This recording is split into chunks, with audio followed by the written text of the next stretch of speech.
we have an excellent long-term track record. So if results follow process, in kind of a Nick Saban way, I know you're an LSU fan, Yes. Sorry for that. But if results follow process, we've got a good process and the results reflect it.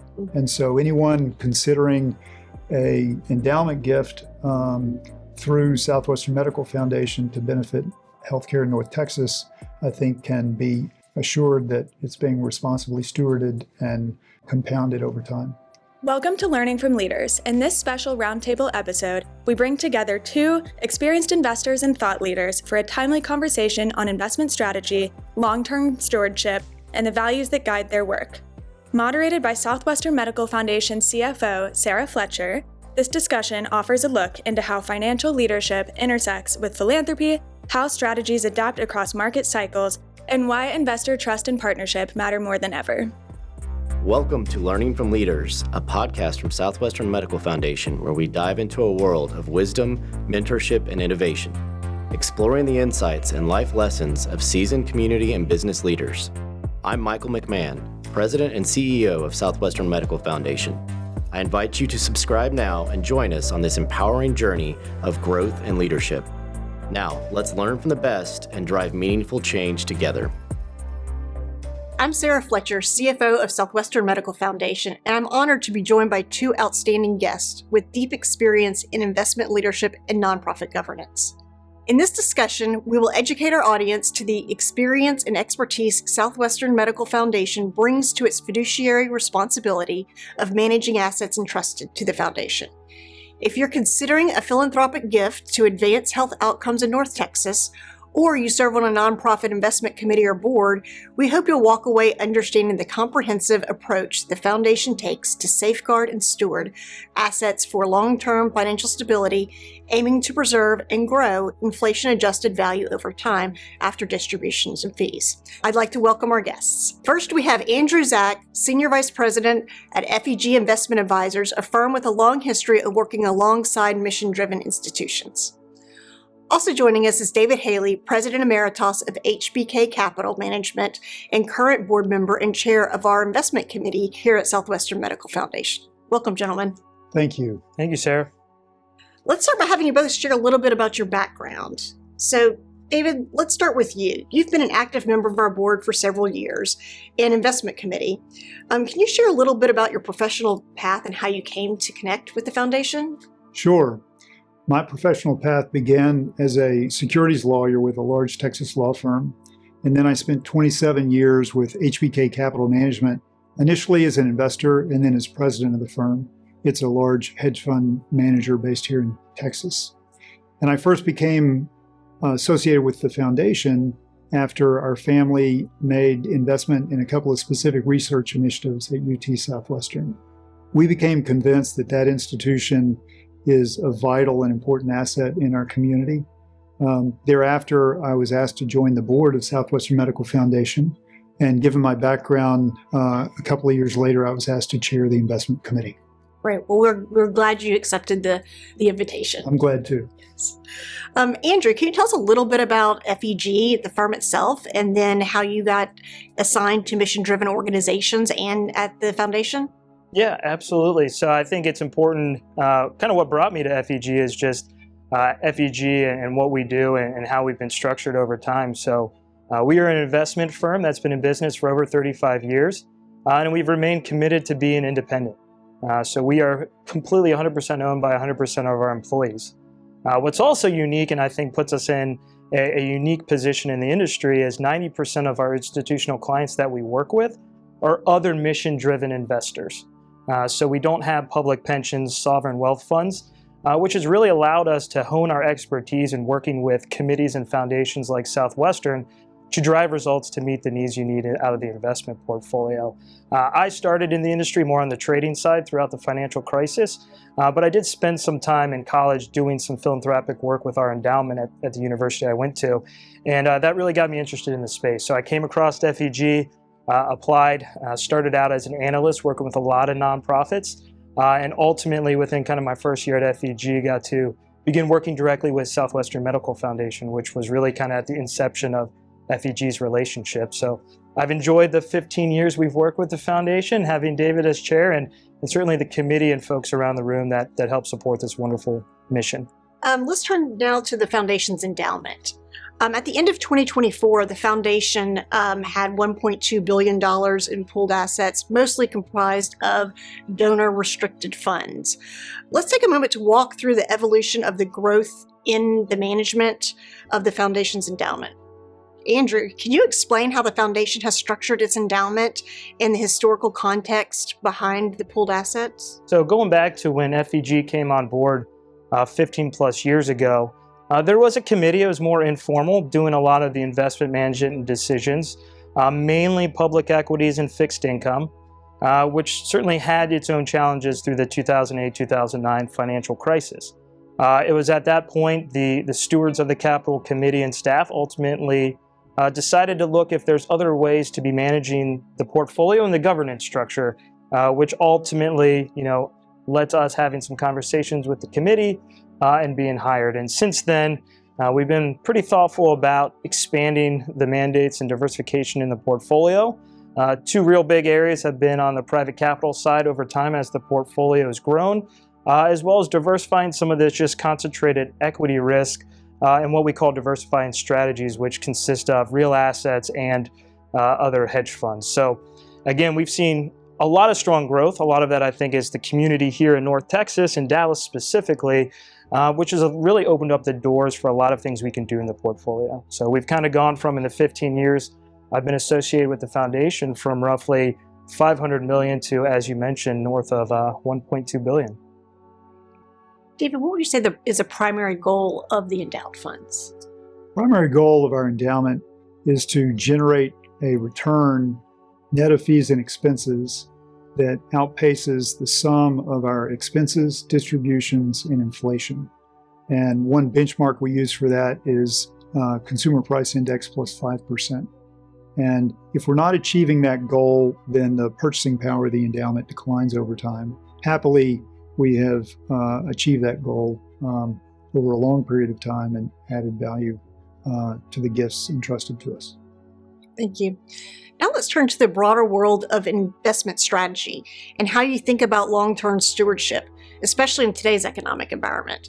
There's no shortage of headlines on market shifts, inflation, tariffs, and global uncertainty. So how do you look at the endowment over the long term to weather market volatility? Andrew?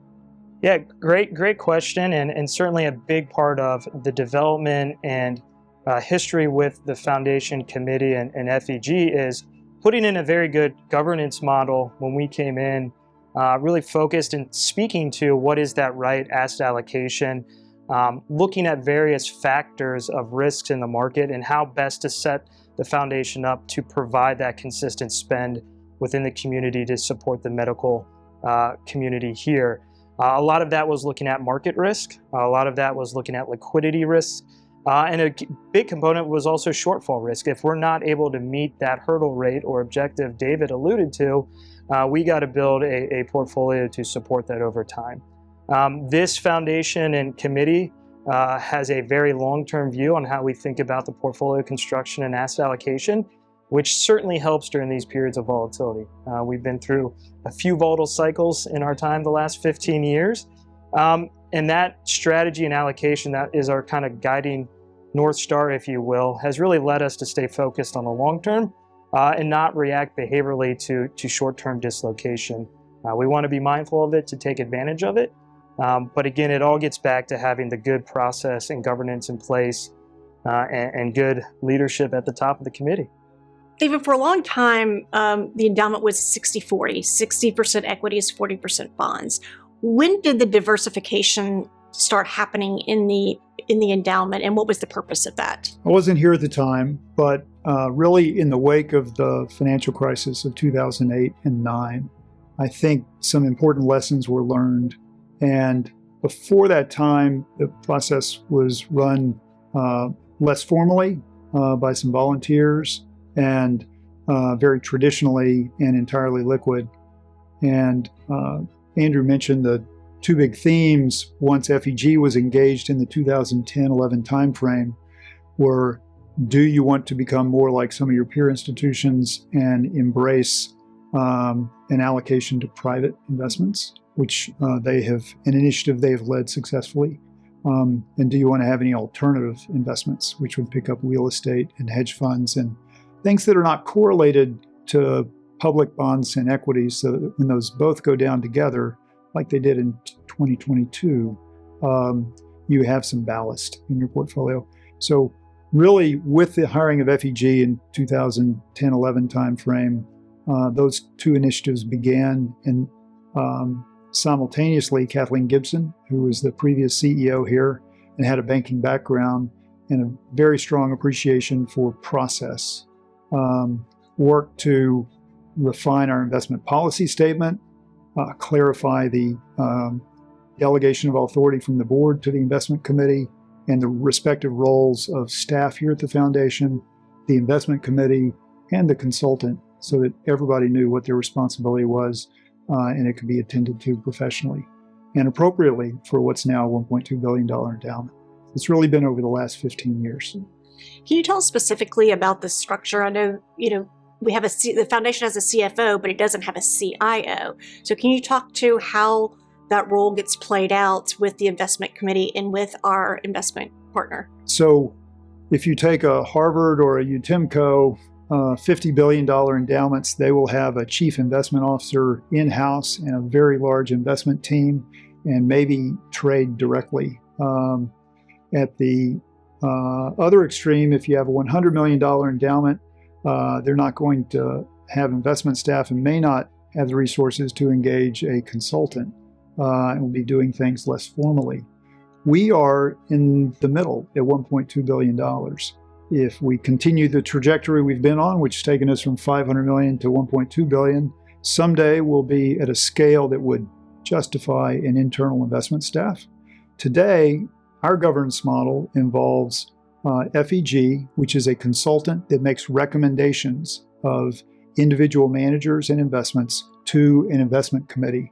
We're blessed to be here in Dallas, which is soon to be the preeminent financial hub in our country, in my opinion, and with a wealth of devoted supporters who are willing to share not just their resources and donations, but their time with our committee.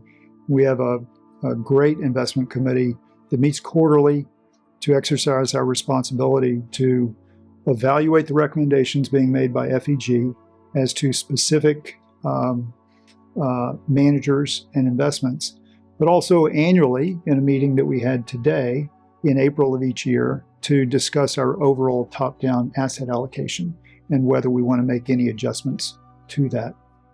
I would draw an analogy to not a PT boat that's dodging waves and skirting about in lots of different directions, but an aircraft carrier. We are blessed at the foundation to really have a perpetual time frame and investment horizon.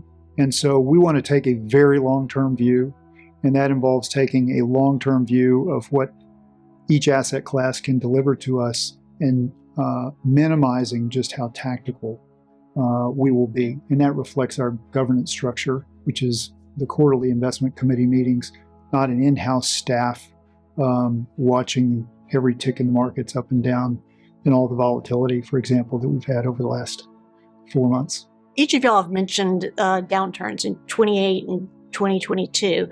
How does downturns change any type of approach to caretaking the endowment? Happy to start with that question, Sarah. As we've been through these periods of volatile markets, it's a good reminder that this is normal over time in the markets. Volatility is going to happen. We have a committee of investment experts that have been through multiple cycles. So everyone seems to keep a pretty level head, and we kind of, again, divert back to the asset allocation policies that have been discussed and settled by the investment committee. With that being said, anytime there is volatility or dislocation, that might always present or could present an opportunity to make some unique investments on the manager level. As David alluded to, we're not trying to make quick tactical bets, just given the structure of the arrangement with the committee and FEG. But we know we've been there before, and certainly we'll take advantage if there's opportunities. The program, our investment program, is designed to have embedded discipline in it, so that as one asset class runs and another declines on an absolute or relative basis, the percentages of the portfolio of those two asset classes diverge from their targets. And that will prompt our portfolio to rebalance. So systematically, we're always selling high and buying low to get back to our targets and effectively taking advantage of some of that volatility. But again, we have a long-term view. We're not doing that daily, weekly, or even monthly, but it is systematic.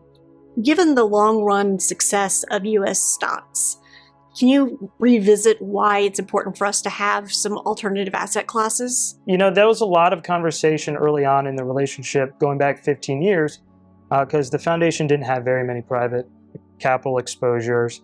So there was a lot of conversation meetings to get up to speed and educated on how would that look from an investment program, an execution, and just a manager selection aspect. The big reason that we ultimately moved in this direction was the opportunity set in the private markets.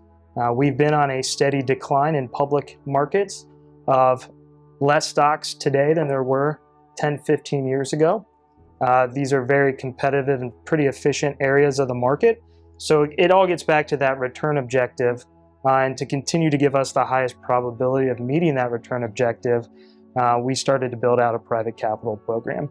A lot of time was spent there just because we view private capital not as an asset class, but more of an access class.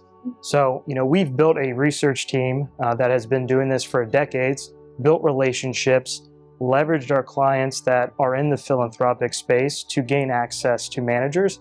And that's a critical component of moving forward and growing that private capital program over the last decade plus with some measured success. I would add, if I could, that if you're a very small endowment based in the U.S., you might elect responsibly to just have dollar-based U.S. equity exposure. As you grow in scale and can accommodate more complexity, history tells us there will be environments where the U.S. is preeminent and generates outsized returns relative to emerging markets and developed foreign markets. But there are other periods as well. What we're really trying to do in the investment program is, on the equity side, is buy earnings and growth. And that can occur anywhere. And we believe no one has a crystal ball as to where that exactly is going to occur. And at our scale, it makes sense to have some chips on the international table so that if that's where it occurs, we have some exposure to that and are not left behind. How do you benchmark that? How do you know if we're doing well relative to the volatility in the market? So we have a CPI plus 5% inflation-based benchmark to make sure we're protecting the purchasing power. That covers our absolute performance objective. On relative performance, we have two other benchmarks. One is a broad benchmark of public and equities and bonds. So it's purely a publicly traded instrument index.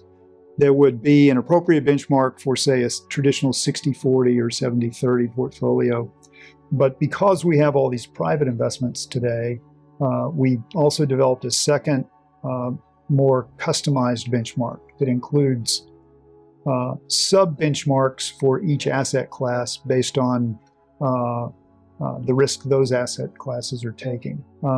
Indices in each subclass, so that if we just bought all those indices and that was a passive way to play it, we're comparing ourselves to how that passive approach will do to the active approach that we're taking. So every year we look at the CPI plus 5% inflation absolute benchmark. We look on a relative basis at these two other benchmarks, one exclusively public, one composite. And we also annually look at a peer group of institutions. The best source of that, it's not perfect, but it's a collection of university endowments that publicly report their results at June 30 each year. And They're in university endowments about our size, between 1 and 3 billion, and we can compare ourselves to that group. Anything to add? It's a great explanation. I would just only add, we try to look at these on a longer term time frame, because as David alluded to, markets can move, assets can go up and down, things can be cyclical near term. But David, the committee, and staff have a very good focus looking at the long term and seeing how we've done historically speaking. If we do everything right, we should be able to outperform all three. And it's kind of a rank order. The highest returning should be more aligned with our sub-asset categories that David alluded to, which should then outperform our broad, which should outperform our hurdle CPI plus 5. And we should sit at the top of that. That longer term time frame is a very important point, Andrew. Just during my 7 years as chairing the committee, there have been 2 times where an asset class has underperformed for so long, there have been committee members ready to throw in the towel on it. We've actively discussed it. And in both cases, within 18 months, that was the asset class that came roaring back and enhanced our returns for the next reporting period. So it's important to take the psychology out of it, even as we compare ourselves to these benchmarks. Let's talk a little bit about, we opened up with we are a mission-driven organization, and we just talked about the strategy of our endowment. So of course, every strategy has to be tailored to the purpose.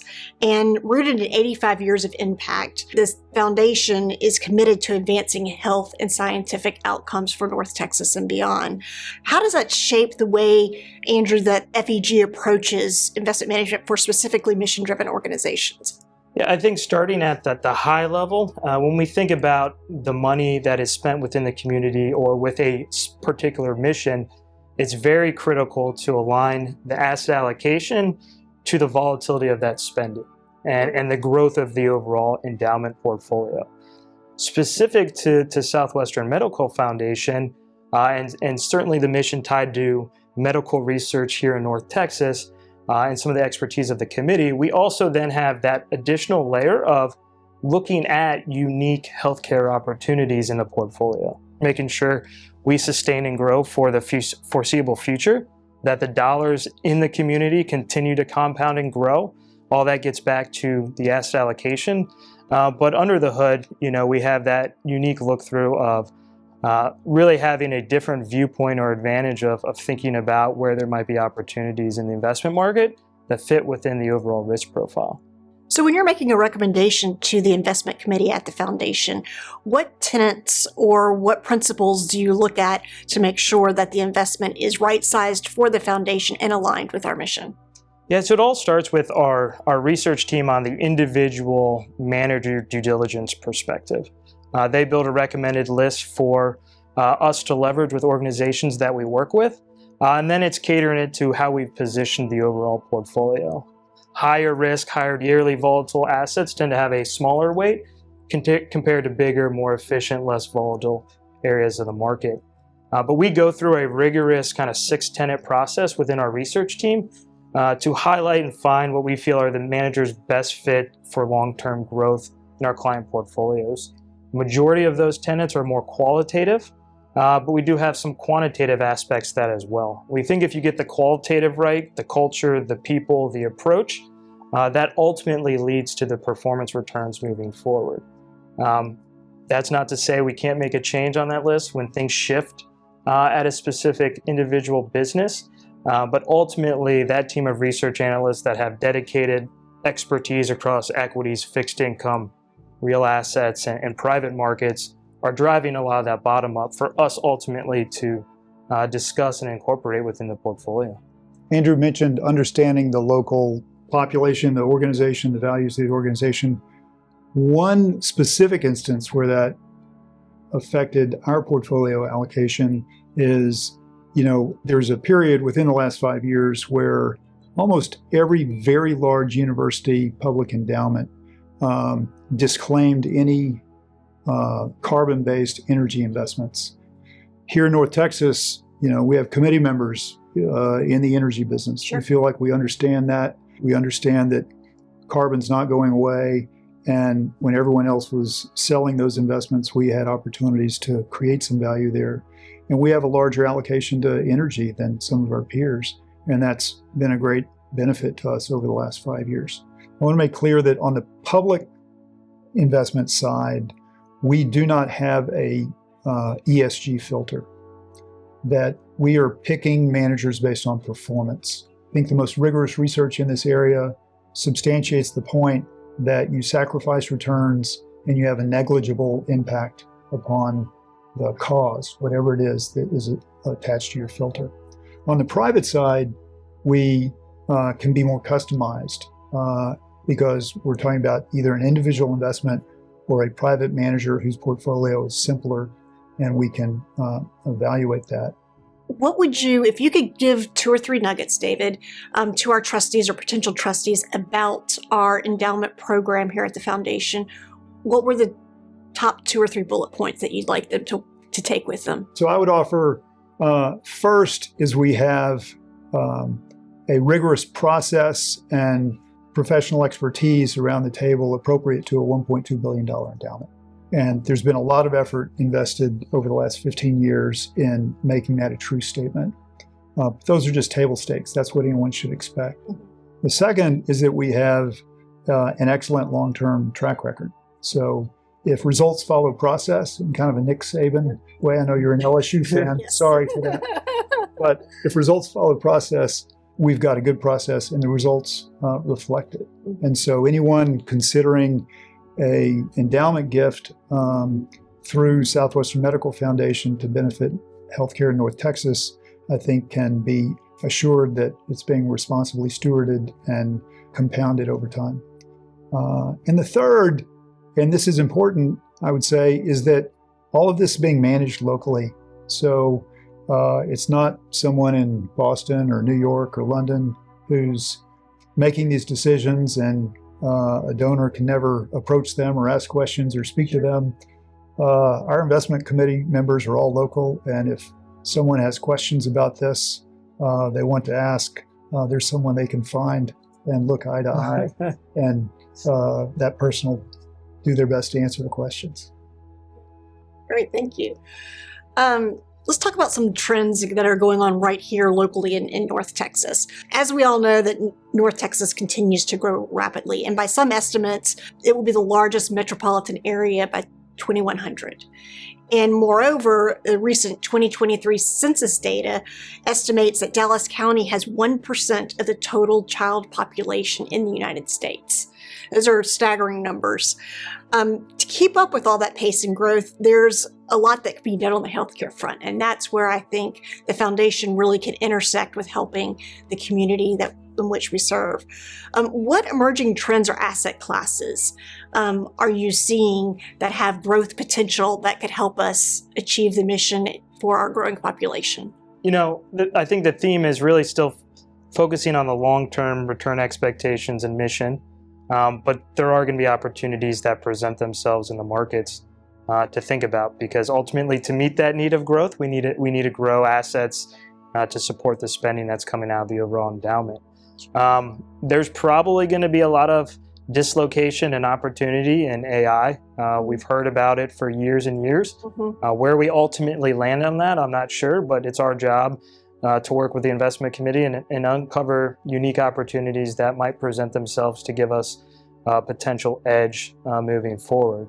Right now, we're also seeing a lot of interest in growing therapeutics and things within the biotech space. It's been a very unloved area, but as technology increases, as advancements increase, there could be some opportunity there. But the markets continue to evolve and change. So I think one of the key things that the committee really strives and does a great job of is focusing on the long term and understanding, how we're allocated, what the diversification is, and where the risks are. But really, it's probably going to be some of these things that you hear about a lot, and it's our job to kind of cut through the noise and see where there might be an actual opportunity. Yeah, I agree. I think the most important investment principles are timeless. And so if you survey history, we've seen, tulip bulbs and railroads and .coms and now artificial intelligence, and the theme of the decade will vary, but the human behavior around that seems to be timeless. And so our goal is to have a aircraft carrier, long-term compass heading in terms of our top-down asset allocation, a disciplined process that takes the psychology out of it, trust the process to produce the results that will serve our foundation and the North Texas community well. Broadly, though, I would say, just seeing it, the trends you've mentioned about North Texas, why is that happening? It's because North Texas has a lot of jobs, and it has a lot of jobs because there's a lot of innovation happening here. And we want to invest where innovation is happening. And that's been happening disproportionately in this country for a while. As a committee, we remain bullish on American innovation and general and North Texas innovation in particular. It'll be an exciting several years to see how it unfolds. Yes, it certainly is. I mean, the headlines are every day just has new companies moving here and new things going on. You mentioned our investment committee and how they're local folks to Dallas-Fort Worth area. I know, and I wanted to thank Andrew for having a field trip. Y'all took a field trip recently to go see a data center. So not only are you talking about it in boardrooms, but you're also seeing some of the investments in action. Can you share a little bit about y'all's field trip you took and what takeaways some of the committee members may have had? It was fascinating, and we went to see a 43 megawatt data center in Garland, Texas. It serves a single tenant. The facility is impressive. Where it's located is strategic and cleaner than some hospitals. It was really impressive. But we wanted to just put eyes on that because data and artificial intelligence and the large technology companies that are hyperscalers of these data centers are themes that cut across several of our investments and investment opportunities. And you can read about them, but there's nothing like going and kicking the tires or kicking the chillers, as it were. It was a great visit. David summed it up well, but I think to the degree that we can invite that for the committee to experience and understand what is truly investing in from the bottom up and getting to see that's great. We've made a conscious effort to also invite investment managers on a more regular basis to discuss a little bit more in detail about what's going on in the portfolio when we have time.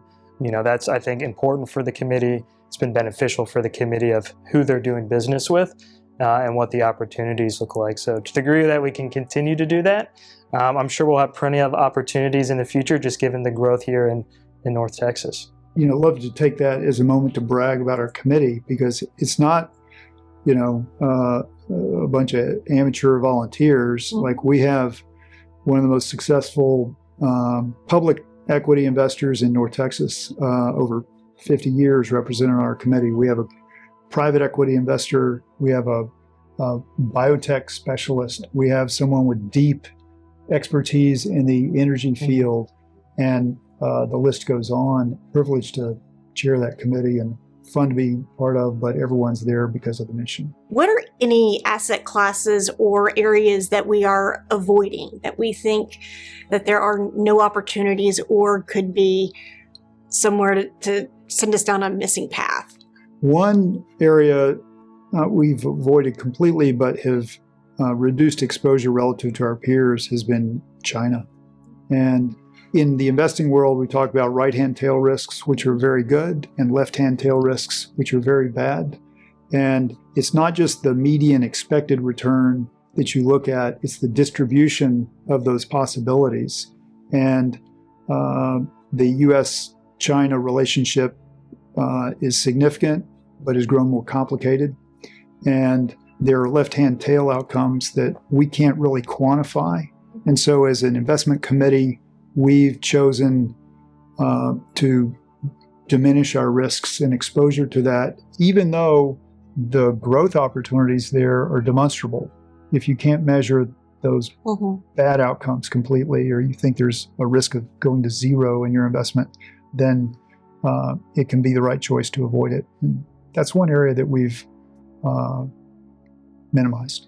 Yeah, it's something that we're actively monitoring and understand what the risk is. Because where we would have exposure are active managers that could add that, so we want to be aware of that and and monitor it for the committee. I wouldn't say it's areas that we're avoiding, but I think a big part of the conversation of the committee and the discussion as we think over the next several years is really looking at things through a multi-lens framework. So looking at where valuations are, looking at trends we're seeing on the fundamental side, looking at where the momentum or sentiment or behavior of the market is. So we haven't been so dogmatic to completely avoid multiple things outside of more specifically China. But that's not to say that it won't change. I mean, the market's evolving, the global dynamics are evolving, and this is a great committee to have these dialogues of, are there things that are percolating that we should think about or take into account from that risk perspective? Well, gentlemen, as we wrap this up, what haven't I asked you that you want to share with our audience? Is there any key takeaways? The one thing I would just close in has just been how great the staff committee and our relationship has been. The foundation and committee have been wonderful partners to work with. You don't see that in other relationships at times, which I think is a true competitive advantage of this foundation versus others out there, as far as being very strong stewards of the capital, very thoughtful of the risk being taken. And I think that deserves a lot of praise and applause for those that aren't familiar with the work being done here at Southwestern. So it's complete honor of FEG to have this longstanding partnership with the foundation. I would echo his comments about the staff and the quality of the staff, and just say again that it's a privilege for every member of the investment committee and the board to be part of this mission. It's an important one, and it's excellence driven, but there's a lot of important work to do to meet the growing healthcare demands of our growing population.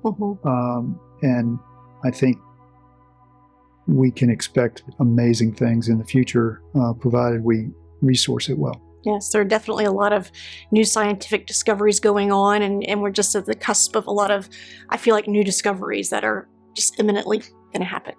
Well, it has been my privilege and honor to sit down with the two of you and really let folks know how we manage and caretake our funds. We do take it seriously, and we are glad that there are volunteers like you and investment advisors like you, Andrew, that can sit down with us and visit about it.